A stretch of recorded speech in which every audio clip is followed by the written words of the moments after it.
প্রিয় বন্ধুরা, আপনাদের প্রত্যেককে অ্যাসপিরেন্টস মন্ত্রা এই চ্যানেলে স্বাগত জানাই। আজ আমরা প্রাইমারি এবং এসএলএসটির সিচুয়েশন বেসড বেশ কিছু প্রশ্ন এবং উত্তর নিয়ে আলোচনা করব। তো চলুন শুরু করা যাক। আমরা আমরা স্ক্রিনে দেখতে পাচ্ছি যে আমাদের প্রথম যে প্রশ্ন সেটা হচ্ছে যে যদি কোনো শিক্ষার্থী ক্লাসে ক্রমাগত গোলমাল করে তাহলে আপনি কি করবেন, মানে আপনি একজন সহশিক্ষক বা শিক্ষিকা হিসাবে কি কি পদক্ষেপ গ্রহণ করবেন। তো দেখুন, শ্রেণীকক্ষের মধ্যে যদি কোনো শিক্ষার্থী, পার্টিকুলারলি কোনো একজন শিক্ষার্থী ক্রমাগত গোলমাল করে, তাহলে আপনি কি করবেন? প্রথমে আপনি শিক্ষার্থীর সাথে আলাদাভাবে কথা বলবেন। তারপর বোঝার চেষ্টা করবেন যে সে কেন এমন করছে, এবং তারপর তাকে ক্লাসে ছোট ছোট দায়িত্ব দিতে পারেন। বিভিন্ন দায়িত্ব, যেমন কোনো কাজ বিতরণ করা, গ্রুপে আলোচনা করার জন্য বলা, বা গ্রুপে নেতৃত্ব দেওয়া, বা কোনো কোলাজের কাজ, বা কোনো ছবি আঁকা, এ সমস্ত কাজে তাকে ব্যস্ত রাখার চেষ্টা করবেন, এবং ইতিবাচকভাবে ক্লাসে সে যাতে অংশগ্রহণ করে সেদিকে আপনি লক্ষ্য রাখবেন। যদি এতেও কাজ না হয়, তাহলে আপনি স্কুলের ঊর্ধ্বতন কর্তৃপক্ষের সাথে আলোচনা করবেন, এবং প্রধান শিক্ষক মহাশয়ের সঙ্গে তো অবশ্যই আলোচনা করবেন। ঠিক আছে? তো আমরা এরপরে দ্বিতীয় আরেকটি প্রশ্নতে চলে আসবো, যেটা হচ্ছে যে দুজন শিক্ষার্থীর মধ্যে ঝগড়া হলে আপনি কিভাবে সামাল দেবেন। তো দেখুন, ক্লাসের মধ্যে এরকম হতেই থাকে যে দুজন ছেলে মেয়ে, বা দুজন মেয়ে বা দুজন ছেলে পরস্পরের সঙ্গে ঝগড়া করছে। তো এই পরিস্থিতিতে একজন শিক্ষক বা শিক্ষিকা হিসাবে আপনাকে বেশ গুরু দায়িত্ব পালন করতে হবে। তো প্রথমে আপনি যেটা করবেন যে তাদের দুজনকে প্রথমে আলাদা করে দেবেন এবং তাদেরকে শান্তভাবে বসতে বলবেন, এবং তারা শান্ত হলে তাদের দুজনকে একসঙ্গে ডেকে তাদের কথা শুনবেন যে তারা কেন ঝগড়া করছে, তাদের সমস্যার কারণ কী, এবং তাদের সমস্যা বুঝবেন, এবং বোঝার পর আপনি একটি সমাধান খুঁজে বের করার চেষ্টা করবেন, এবং তাদেরকে বলবেন যে নিজেদের মধ্যে কোনোভাবেই ঝগড়া করা উচিত নয়। ঝগড়া না করে স্যারের সঙ্গে আলোচনা করে বা নিজেদের সঙ্গে আলোচনা করে সমস্যা মিটিয়ে নেওয়াটাই ভালো। ঝগড়া করাটা কোনো সভ্য মানুষের কাজ নয়, বা ঝগড়া করে কোনো সমস্যার সমাধান হয় না, আলোচনার মাধ্যমেই হয়। এটি আপনি তাদের সুন্দরভাবে বোঝাবেন। তো চলুন আমরা 3 নম্বর প্রশ্নতে চলে আসি, যেখানে বলা হয়েছে যে বিশেষ চাহিদা সম্পন্ন একজন শিক্ষার্থীকে আপনি কিভাবে আপনার ক্লাসে অন্যান্য শিক্ষার্থীদের সঙ্গে অন্তর্ভুক্ত করে পাঠদান করাবেন। খুব গুরুত্বপূর্ণ একটি প্রশ্ন। হ্যাঁ, এই প্রশ্নটা আপনাদেরকে একটু মাথায় রাখতে হবে যে বিশেষ চাহিদা সম্পন্ন শিক্ষার্থী মানে হয়তো সে শারীরিক বা মানসিক প্রতিবন্ধী হতে পারে, বা সে গিফটেড চিলড্রেন হতে পারে, অর্থাৎ তার চাহিদা আরও বেশি হতে পারে সাধারণ শিশুদের থেকে। তো দুরকমই হতে পারে। তো এটা আপনি কিভাবে করবেন? তাহলে প্রথমে আপনি শিক্ষকদের সাথে আলোচনা করে বুঝবেন যে কোন কোন শিক্ষার্থী ক্লাসের মধ্যে বিশেষ চাহিদা সম্পন্ন রয়েছে। তারপর সেই বিশেষ চাহিদা সম্পন্ন শিশুটির উপযোগী বিভিন্ন উপকরণ আপনি ব্যবহার করবেন, বিভিন্ন পদ্ধতি আপনি ব্যবহার করবেন, এবং আপনি তাদেরকে পাঠদান করাবেন। যেমন বড় অক্ষরের বই, তারপরে ছবি ইত্যাদি ব্যবহার করবেন।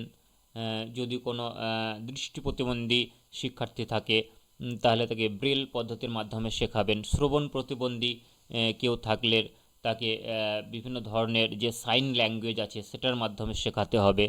বা খুব বুদ্ধিদীপ্ত কোনো শিশু থাকলে তাকে অতিরিক্ত কিছু কাজ দেবেন, অতিরিক্ত কিছু ছবি আঁকা বা অতিরিক্ত কিছু সমস্যা দেবেন যেগুলো সে সমাধান করতে ব্যস্ত থাকবে। এইভাবে আপনি ক্লাসে বা শ্রেণীকক্ষের মধ্যে সাধারণ শিশুদের সঙ্গে সঙ্গে বিশেষ চাহিদা সম্পন্ন শিশুদেরও খুব সুন্দরভাবে ম্যাচ করে নিয়ে আপনি পাঠদান চালিয়ে নিয়ে যেতে পারবেন।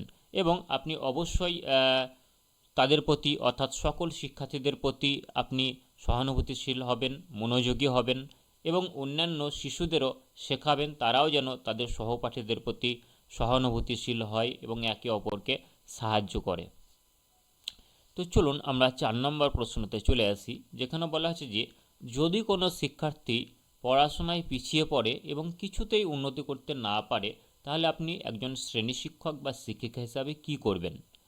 তো কোনো শিক্ষার্থী তার বিভিন্ন কারণে সে হয়তো পড়াশোনায় পিছিয়ে পড়তে পারে, তাহলে তার কারণটা বোঝার চেষ্টা করতে হবে। মানে প্রথমে সেই শিশুটির সঙ্গে আপনি ব্যক্তিগতভাবে কথা বলবেন এবং তার সমস্যাটা বোঝার চেষ্টা করবেন, সে কী কারণে দুর্বল এবং সে কোন কোন বিষয়ের কোন কোন জায়গায় তার দুর্বলতা রয়েছে সেগুলো প্রথমে আপনি চিহ্নিতকরণ করবেন এবং তাকে একটু অতিরিক্ত সময় দিয়ে সেই বিষয়ের সেই জায়গাগুলি খুব ভালোভাবে যত্ন সহকারে সময় দিয়ে সহজ পদ্ধতিতে সহজ টিএলএম সহযোগে আপনি পড়াবেন। প্রয়োজনে আপনার পড়ানোর পদ্ধতি পরিবর্তন করবেন, অর্থাৎ আপনি লেকচার মেথডে পড়াচ্ছেন, সে হয়তো বুঝতে পারছে না, তাহলে আপনি প্লে ওয়ে মেথডে পড়াবেন।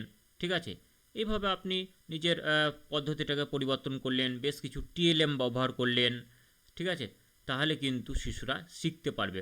তাছাড়া সহপাঠীদের সাথে তাকে জুড়ে দিয়ে পেয়ার ওয়ার্ক বা গ্রুপ ওয়ার্কের মাধ্যমে তাদেরকে শেখাতে পারেন এবং প্রয়োজনে অভিভাবকের সঙ্গেও কথা বলতে পারেন এবং বাড়ির অভিভাবককে ডেকে পাঠাতে পারেন এবং তাদেরকে নিয়েও পুরো বিষয়টা আলোচনা করতে পারেন। এর ফলে শিক্ষার্থী কিন্তু ধীরে ধীরে ধীরে ধীরে পড়ার প্রতি মনোযোগী হবে এবং সে যখন অ্যাক্টিভিটির মাধ্যমে শিখবে, খেলার মাধ্যমে শিখবে, গ্রুপ ডিসকাশনের মাধ্যমে শিখবে, তখন সে পড়াশোনার মধ্যে একটা রুচি ফিরে পাবে এবং তার দুর্বল জায়গাগুলি আস্তে আস্তে কেটে যাবে এবং সে সফল এবং স্বাবলম্বী হতে পারবে।